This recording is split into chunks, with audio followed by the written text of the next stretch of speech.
Hi everyone, it's Mark here, and it's time for me to do another top 5. And today's top 5 is my top 5 Batman characters. I know I haven't made any secret of the fact that I'm a fan of Batman. And the idea for this list was actually suggested to me by my friend Shauna, who is also my very first subscriber on YouTube, which, thanks very much Shauna.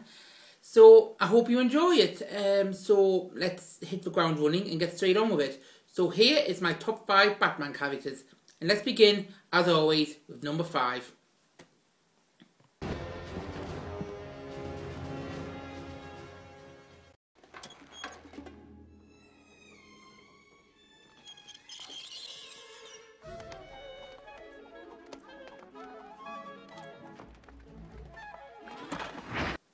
So why is Catwoman my number 5? To be honest, it's kind of difficult to explain. I mean, when I was younger, when I was growing up, my first real exposure to Batman was in the old 60s TV show of Adam West. And the villain who was my favourite at the time was Catwoman. And I don't really know why. She always seemed different from the other villains. I mean, the 3 other main villains on there was Joker, Penguin and the Riddler. And she had a weird way of being... She was different to them. She was much more dignified. You know, she didn't spend the whole time, like, evil laughing. I mean, you know, she was pretty camp as the TV show was. But she also had a weird kind of, how would I say, playfulness about her. I know it sounds weird. I mean, I can't really explain why I liked it so much back then. I just remember that I do. And when she was a villain, it was usually an episode that I would really be looking forward to. But I think my favourite Catwoman, and the reason why Catwoman is in this list, is because of the Michelle Pfeiffer version. Now, out of the original 4 Batman films, Batman Forever is my favourite. I mean, I'm a big fan of Tim Burton. Well, up until about Alice in Wonderland, when it starts to lose off. And I thought Catwoman was the best character in that. I mean, she was interesting. You know, she was out for revenge because Christopher Walken pushed her out of a window. She had this whole relationship with Batman and Bruce Wayne, which made for a great story. She ended up, spoilers, sacrificing herself to stop Max Schreck, or does she? And yeah, she's just so playful in that again when she's doing flips. And the best part of that film, I think, is when she's flipping out of a store and she goes up to Batman and Penguin just as they're having a face-off, and she goes, meow, and the whole place just boom. I mean, I think that's brilliant. I mean, she was the best character in that. I love her film and I love her. And Catwoman's always had a kind of classiness about her. I mean, the relationship with Bruce Wayne and with Batman isn't just in that film. It's also in The Dark Knight Rises. You saw it in the TV show a bit, although not to the extent that you saw it in Batman Returns. And also in the cartoon, she had it, if I didn't mention the cartoon before. So, yeah, Catwoman. She's my number 5. She's my 5th favourite. So, let's go on to number 4.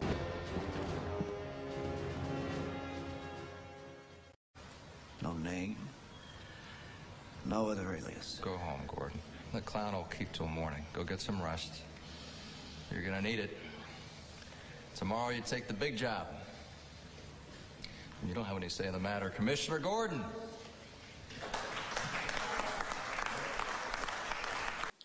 Number 4 is the only good guy in this list, and that is Commissioner Gordon. And I think the reason why Commissioner Gordon ranks so high on my list is because of the way that Gary Oldman portrayed him in the recent Batman films by Christopher Nolan. I mean, and that's not to say that all versions of Commissioner Gordon are bad. You know, I think the one from the animated series is also an excellent character. But the way Gary Oldman portrayed Commissioner Gordon as, you know, a guy who was just trying to, you know, keep Gotham City safe, how he was willing to do anything to do it. I thought that was a fantastic role, and it really raised Gordon in my eyes. And one of my biggest complaints with The Dark Knight Rises was that the fact that Gordon was sidelined for so long.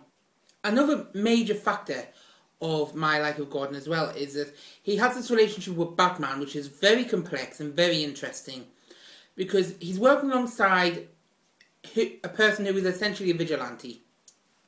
He doesn't know who he is. He doesn't want to know who Batman is. And he is willing to let him do anything to get the job done, basically. You know, he's allowing him to, you know, take on crime himself.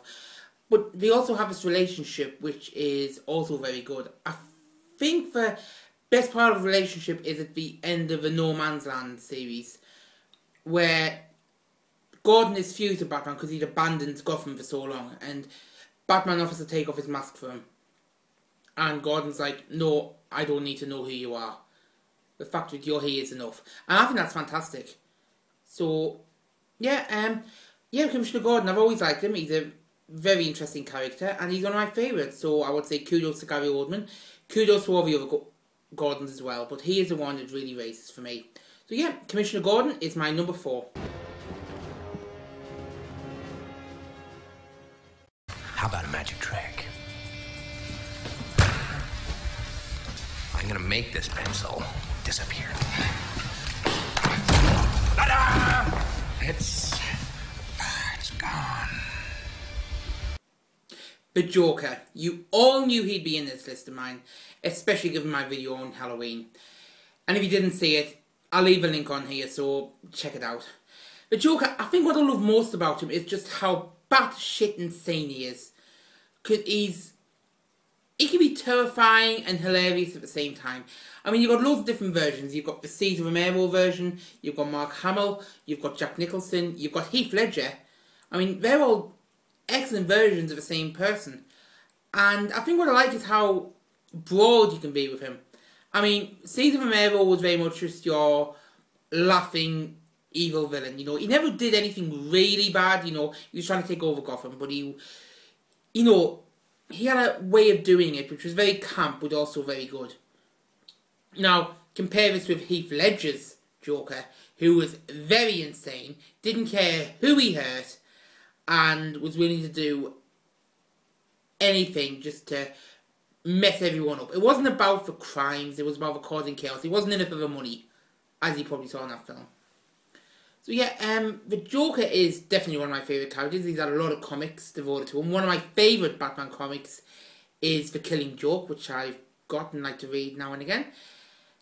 Nobody really knows who he is. I mean, in The Dark Knight, he kept on giving, do you want to know how I got these scars stories that he kept bringing up. And, I mean, there is kind of an explanation given in The Killing Joke, but you're not really sure if it can be considered as true or not. It's very complicated, and I'm not going to spoil it in case you want to read it. And if you do, I suggest you do.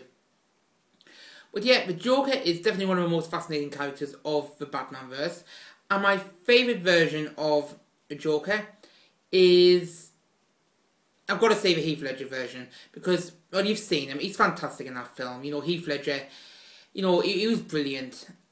And I think everyone's already said what can be said about him.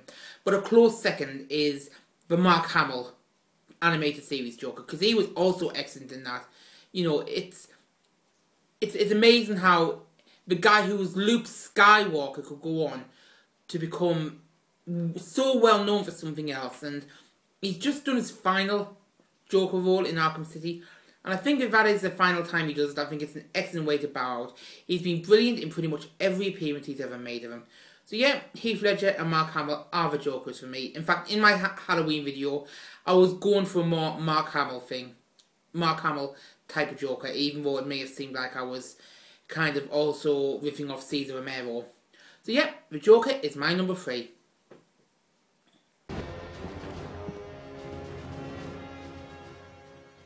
Riddle me this. When does a painter use a trigger instead of a brush? When he's a stick-up artist. Number 2 is the Riddler. And why do I like the Riddler so much? I think I like him because, I'm going back to the Catwoman entry for this, because it's just how smart and classy he is. And he's also very different from the other Batman villains. I mean, he had his own evil laughs, as I said earlier. But he was also, I think what I like most about him is his whole objective. I mean, this isn't a guy who's out to take over Gotham City. As much as he is, he wants you to know how smart he is. I mean, it's got to be brilliant when he's leaving all these riddles about for no reason other than just to show off. I mean, and the Riddler will probably get away with a lot of what he does if he just didn't leave these, calling cards about. If he's going to be, one of the Gotham City Bank, he's not so much He doesn't have to just do it. He has to tell Batman that he's going to do it. And I love it when he does that. Especially in the original series, he would leave some of the most insane riddles that seem to have no obvious answers, but Batman and Robin would figure it out, you know, like that. Best example I can think of is, riddle me this. What do you call a dishonest shortcake? A library. Which meant he was going to rob the library. You know, he doesn't have to do that, but it's insane, and that's why I love him. Another thing I love about him is his style of dress, because he always wears this, you know, usually is, well, most well-known look is a standard green suit with tie and hat, and usually has question marks plastered all over them.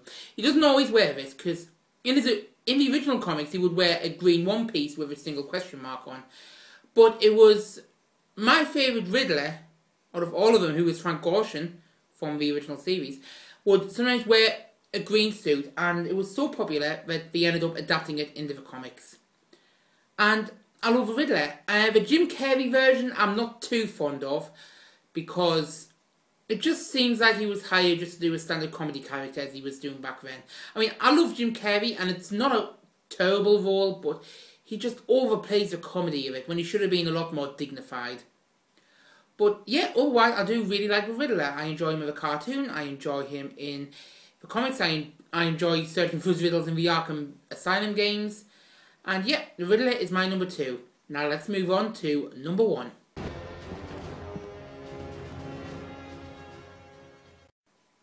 Yeah, this should be no surprise to anyone.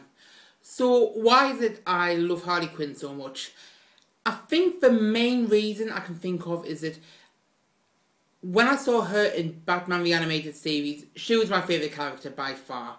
You know, she was more interesting than the Joker or the Riddler or Batman himself. And I think what I like most about her was 2 things. First of all, her design is classic.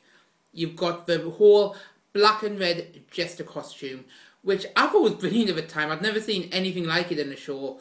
You know, it was very simple, but also very noticeable, if that makes any sense. I think what I also love about Harley is her whole playful manner.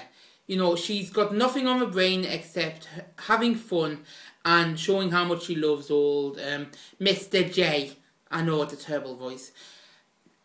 For me, I mean, not her. Because her voice is a classic. She's got this brilliant accent on her by Arlene Sorkin, who voiced her for many years up until Arkham Asylum.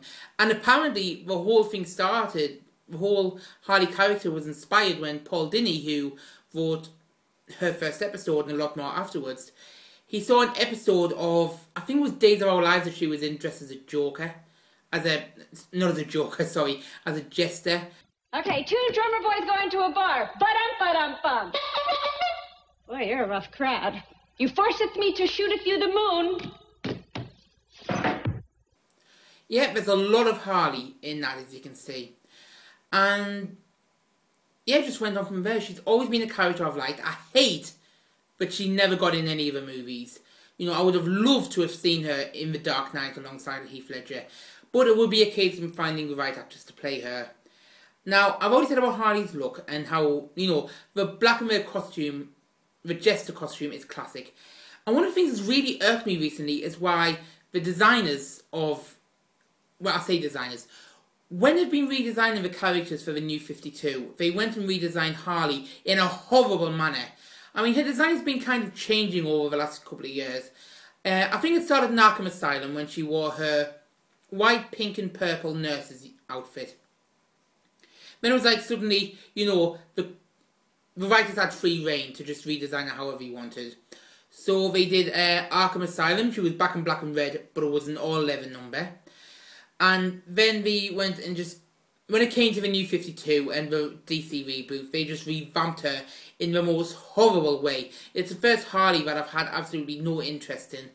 Because she's just there to basically, the whole DC reboot is, you know, saying, we don't care about our old readers, we want to bring in new ones. And as far as we're concerned, our new readers are going to be teenage boys. So we'll just give her a lot of cleavage and an outfit which doesn't look practical or lovable at all. I hate that.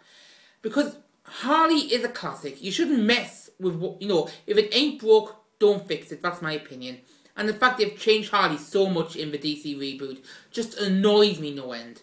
But even so, it doesn't dampen my love for Harley. She's a fun character. She's a well-written character. She's a well-voiced character. Arlene Sorkin and Tara Strong are great as her in the cartoon and in Arkham City. I've got a lot of Harley merchandise at home. And yeah, Harley Quinn, it's no surprise, she is my number one. Right, and that's about it. Before I end this video though, I want to give a couple of shout outs. My first shout out is to Shauna, who gave me the idea for this video and has always been kind enough to leave me a comment after all of mine, which I want to really thank her for. Now, Shauna's got her own channel. Her YouTube name is Ellie Jaden. I'm going to leave a link for it on this video, and she also does a lot of excellent vlogs, and I would really suggest to check them out. They're all very good to watch. She has some excellent points to make, and yeah, it's definitely one I would recommend. My second shout out is to Stacey, who I used to work with, and I've been promising her a shout out since the start of these videos. So there you go, Stacey, that's your shout out. And my third shout out is to Rachel, who was also someone I used to work with. She also wanted one, so there you go. Hi Stacey, hi Rachel, hi Shauna. There we go. And as I say, this idea for the top 5 was suggested to me. So if you want to suggest any subject to me that you want me to talk about, or anything interesting you want me to see, or a top 5 suggestion, don't hesitate to send them in. Either shoot me a line on Twitter or leave me a comment below. But yeah, your comments have all been very nice on Twitter and on here, and I want to thank you all for them. And hopefully I'll be able to keep up the standard that I'm doing. So thank you all. I will see you all later.